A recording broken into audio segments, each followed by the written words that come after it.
Bago tayo mag-umpisa, baka pwede nyong i-like ang video na to. Malaking bagay ang like sa aming mga content creators. Maraming salamat po.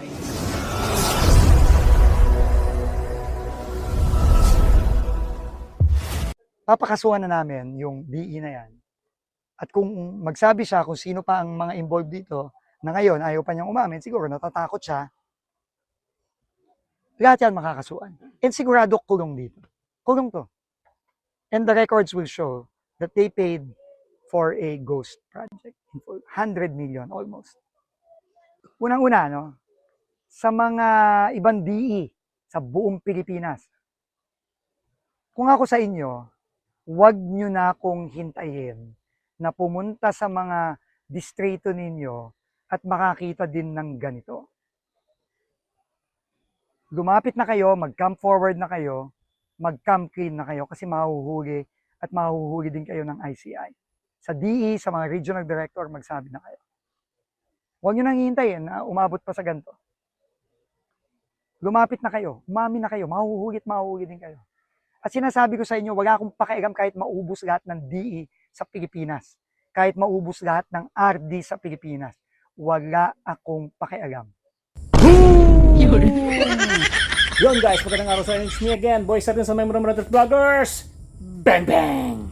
Nako, eto na mga kabayan, napakalupit ng video natin. No? Sana nakalike ka na, mga kumare ko dyan na magaganda at mapupulaan mga leps. So kita nyo po, no? Si Secretary Dizon, no? Benz Dizon. Anong sabi niya? Kahit maubos ang DE sa buong Pilipinas, wala akong pakialam sa inyo, pokong ina nyo. Hindi pa rin talaga mauubos ang mga Maritino na naglilingkod sa bayan. Ito, nakaka-proud. Biruin nyo ha, ang tagal no, kung anong year pa yan.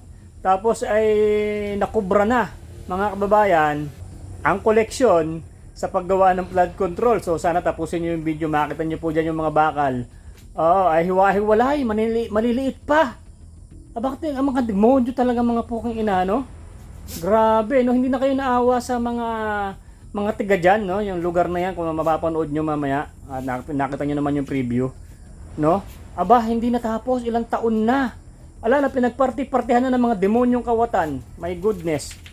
So sa video na to mga babayan ay ipapakita ni Sir Benz Dizon na meron pa ring pangil, no, ang ibang mga nakaupo. Hindi naman lahat kasi mas marami na ata mga demonyo ngayon eh, no? Ang sabi niya ay mananagot ang mga kontraktor, ipapakulong niya, no, kakasuhan niya na. At ang sabi siya, nagbanta siya mga kababayan na sa buong Pilipinas, wag niyo nang hintayin na makarating po sila diyan, no? Kasi mag-iikot po sila, iikutin po ang mga flood control na alam nila na mga ghost project. Tulad niyan, di ba? Sa pool ang mga demonyo. Sa pool ang mga buhaya. Putang ina nyo. Ang sarap din magmura mga kababayan, no? Kasi na kayo, nagmumura ako eh. Paano pa naman? Siyempre makapanood ka ng mga ganitong mga video, mapapamura ka. Pwede naman magmura kahit paminsan-minsan mare. Isang mura nga dyan. Pwede ba mag-comment ng isang mura? Ayan, nasasanay na ako magmura. Sorry. Kasi naman mga babae, nakakagigil naman itong mga video nga nire-reaction na natin. Kaparte tayo dyan sa mga ginawang flood control na yan na monster. Na multo. Pag pinag-ipon-ipon mga babayan, ang milyon na tao dito sa Pilipinas, ay grabe talaga. Bilyon po, no, ang naiipon natin araw-araw. Araw-araw din binubulsa ng mga demonyong kawatan. Di ba? Nakakagigil, biruin mo, no? Buti nagsumbong na ang mga kababayan natin diyan sa lugar na 'yan. Panoorin niyo ha. Nagsumbong na sila, mga kapitan, nagsumbong na kasi nga matagal na po nilang hinihintay matapos ang flood control na 'yan kasi nga po ay delikado rin at ay binabaha sila. Kaso sa tagal ng panahon, taon na ang nakalipas, ay mga ano lang nalagay, mga ilang piraso. Tapos ngayon, nung nagkaputukan na po ang usapan sa flood control, ay bigla po nilang hinahabol. Kaso, naka-ano na po yan, naka-record na tapos na po yung project at na ibigay na po yung pondo. Tapos ngayon, minamadali nila. Kita nyo yung bakal mamaya. Nakita nyo naman yung bakal, no? Mamaya tapusin nyo yung video, kita nyo yung mga bakal, hiwa-hiwala, niliit. Biruin nyo mga kababayan ha. tubig na rumaragasan na tubig, no? Tubig, tubig na rumaragasan ay ang dadaan dyan. Tapos lalagyan nyo ng bakal na ganyan lang kaliliit. Tapos hiwa-hiwalay pa. Ay ba, matabang pa ang semento niyan. Kasi tatabangan nila mga kababayan ng semento dyan dahil wala na po yung pera na paghati-hatian na. Huwag nyo kaming mga gawing mga demonyo. Ano yun, naku, nakakagigil sa talaga. Kasuhan mo yan, Sir Benz, no? Kasuhan mo yan. Ubusin mo lahat ng mga diing, mga kawatan, mga demonyo. Hindi naman lahat ng mga DE is mga demonyo, di ba? Pero syempre, wala na. Nabahiran na po ng dumi, ng burak ang mga pangalan nyo. No? Mas maganda, palitan na lang kayo lahat. Palitan ng mga bagong DE. Lahat ng mga DE na gusto mag-apply sa Pilipinas, mag-apply na kayo kasi uubusin na Sir Benz ang lahat ng DE sa buong Pilipinas. Wala daw siyang pakialam kahit ubusin kayo, mga demonyo kayo. Di ba? Nakakagigil lang po. Halos yan isang daang milyon yan. No, ang nakatayo pa lang, ganyan pa lang. Kita mo ang katarantaduhan. Ano mo nangyari sa Pilipinas, no? Nung buhat nung naupo si Bongbong Marcos, nagkaganyan-ganyan na ang Pilipinas, no? Pinagmamalaki pa ni Bongbong Marcos na 5,000 flood control, nung pala 5,000 flood control ang mga naibulsa ng mga demonyong kawatan. Saka imposible hindi alam ko ni Bongbong Marcos kasi marami siyang confidential fund, bilyon ang kanyang confidential fund. Marami siyang mga intelligence at dapat malalaman yan. Biruin mo ngayon ilang taon na bago nalaman kung kailan ubos na ang kaba ng bayan. Puking inang yan, no? Grabe. Ay, Bongbong Marcos, huwag mo kaming gawing tanga. Imposibleng hindi mo alam, no? Ikaw pa daw ang nagsumbong sa taong bayan para imbestigahan. Diyos ko. Ngayon may pumuputok na mga babayan. May isang sundalo na pumutak na, no, na nagdi-deliver ng kabang-kabang pera sa Malacanang. My goodness. Alang ang Bongbong Marcos, hindi mo alam yan. So mag-ingat ka, sir. So susunod na video natin mapapanood yon. So dinamay ko lang sa video na to. 'Di ba? Mga kababayan, nakakagigil na po. Sobrang sobrang nakaka-stress na rin po sa atin. Pero syempre, kailangan mong panonoorin itong mga ganitong mga issue para alam nyo po ang nangyayari sa Pilipinas. At para lagi kang updated, i-like nyo po itong video na to. Tapos kung hindi ka pa naka-subscribe, subscribe mo na itong channel ni Boy Sardinas para po lagi kayong updated pagka meron tayo mga bagong mga video. Araw-araw po tayo nag-upload, kaya araw-araw Marites to. Hindi lang po ito basta-basta Marites mga babayan kasi ito ay kailangan din sa buhay. Kasi malay mo baka mapadaan ka sa isang lugar na sira din ng flood control o walang flood control, baka maagos ang iyong sakyan o ikaw mismo, kaya mag-iingat po tayo. Konting ulan lang, konting ambon lang, binabaha na. Kawawa ang mga babayan natin na nasa baba. At dahil yun, pag konting ulan, inaagos na yung kanilang bahay, no, hindi na makapasok. At yung kanilang mga paninda ay minsan talagang binabaha, ay talagang sira ang kanilang mga paninda. Yung mga pinaghirapan nila na pambili ng mga sakyan, second hand na nga lang, inagos pa ng baha ang puking ina. Di ba? Ganito, nakakainit talaga ng ulo, no? So saludo kami sa iyo, Sir Benz Dizon. So sana pagpatuloy mo yung magandang hantikain mo, no? Para sa madlang Pilipinas, madlang people, yung ginagawa nyo na yan ay maawa naman po kayo sa Pilipinas. Sa Pilipinas tayo nakatira, sa Pilipinas tayo mamamatay, sa Pilipinas tayo maglingkod. Patayin lahat ng mga korap, no? Itapon sa dagat-dagatan apoy, ipakain sa buhaya mga puking ina. Di ba? So ganito mga babayan, panoorin itong magandang full video. So sana tapusin nyo hanggang dulo. At syempre, pagdating sa dulo or ngayon pa lang na papanood mo ko, i-like mo na para ma-recommend ni YouTube yung ating mga video para mapanood ng ating mga kababayan, yung mga kumare natin na hindi alam na may mga ganito mga issue na dapat nyong mapanood. Kahit mga bata dapat nyong mapanood to kasi baka mabaha kayo sa inyong lugar. Alam nyo, akala nyo may flood control nung pala wala. O diba, tulad nito, alam nila may flood control nung pala ghost project. So ayun mga babayan, panoorin mo tong video na to hanggang sa dulo, napakaganda nito. So ano pang hinihintay mo, boy? Simulan mo na yan. Let's go! Hayop ka talaga! Ang ganda mong lalaki!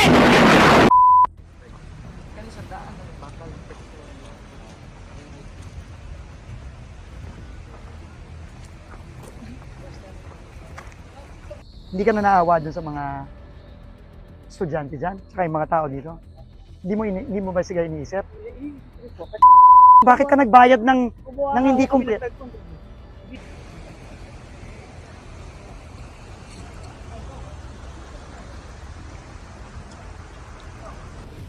So So, okay bibigyan ako ng background para maintindihan ng lahat. No? 2021 budget proposal for 2022. So, previous administration by doon. No? Previous DPWH, previous administration. Pinondohan to for 96.5 million. Flood control. Okay. Totoo naman, kailangan naman talaga ng flood control dito. Kasi may community dito, may square doon. So, ang sinabi ng community, talagang pag tumataas yung tubig dito, especially during the rainy season, binabaha sila. Okay. Pinondohan for 2022 budget, 2021. Okay. 2021, nagsimula na silang mag-procure, nagpa-bid na sila. Early procurement yon. Ang nanalo, St. Timothy. Yung sinasabi niyang si Romando, yun yung dami ni Diskaya. Okay, inamin na naman ni Diskaya yon sa Blue Ribbon. St. Timothy, ito din yung nakita natin sa Bulacan, ito din yung nakita natin sa Mindoro. Okay. 2022, January, inaward niya. At nagsimula kuno sila nung 2022. No, nung January 2022. Okay. October, nakalagay sa record, tapos na daw yung project. Anong taon yun? 2022 din. Okay, kasi yun ang timeline. Tapos, nagbayad na sila, nagsimula na sila magbayad, at nag-fully pay sila January 2023. Sinabi niya, aminado naman siya na hindi pa tapos, partially completed lang daw.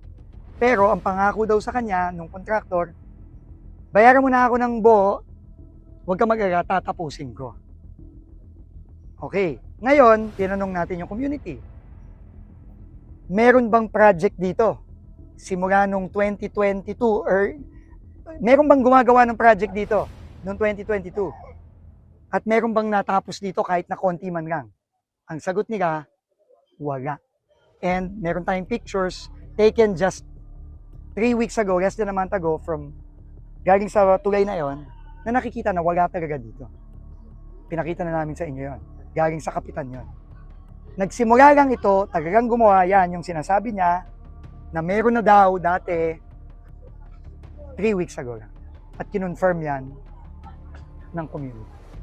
So ito ay ghost project na nasimulan, napondohan ng previous administration at nag-carry over na lang ngayon, noong 2022. So, kung ano yung nakita natin sa Bulacan, ako personally, nakakita na rin ako ng ganito na wala talaga, pero hinabol na lang nung pumutok to, itong isyong to, hinahabol, pinipilit habulin yan, kung sino man yan, si St. Timothy yan, kung sino man yan, hinahabol na lang para kunyari may nagawa. Pero wala, ghost project talaga. At ito, papakasuhan na namin yung DE na yan. At kung magsabi siya kung sino pa ang mga involved dito, na ngayon ayaw pa niyang umamin, siguro natatakot siya, lahat yan makakasuhan. And sigurado kulong dito. Kulong to. And the records will show that they paid for a ghost project. 100 million almost. Unang-una, no? Sa mga ibang DE sa buong Pilipinas, kung ako sa inyo, huwag nyo na akong hintayin na pumunta sa mga distrito ninyo at makakita din ng ganito. Lumapit na kayo, mag-come forward na kayo, mag-come clean na kayo kasi mahuhuli at mahuhuli din kayo ng ICI. Sa DE, sa mga regional director, magsabi na kayo. Huwag nyo nang hihintayin na umabot pa sa ganito. Lumapit na kayo, umamin na kayo, mahuhuli din kayo. At sinasabi ko sa inyo, wala akong pakialam kahit maubos lahat ng DE sa Pilipinas. Kahit maubos lahat ng RD sa Pilipinas. Wala akong pakialam. Kung kinakailangan maubos kayong lahat, uubusin namin kayo. At ipopromote na rin natin yung mga maayos dito sa DPWH na hindi ginagawa yung kamukha yung ginawa dito. At yun na nga mga kababayan, ano na ang masasabi mo? Kung mayroon kayong hinaing at komento patungkol sa balitang ito, please comment down below. Pag-uusapan natin yan sa comment section. At kung nagustuhan nyo ang video, ay huwag kalimutang mag-like at i-share na din para mas marami pang makaalam at umabot ito sa marami sa ating mga kababayan. Maraming salamat po. Mabuti pa ang sardinas, may label. Eh tayo, wala. Nay, ito na yung bayad ko sa isa, ano? O, kunin mo yung isa. Isa muna, yan o.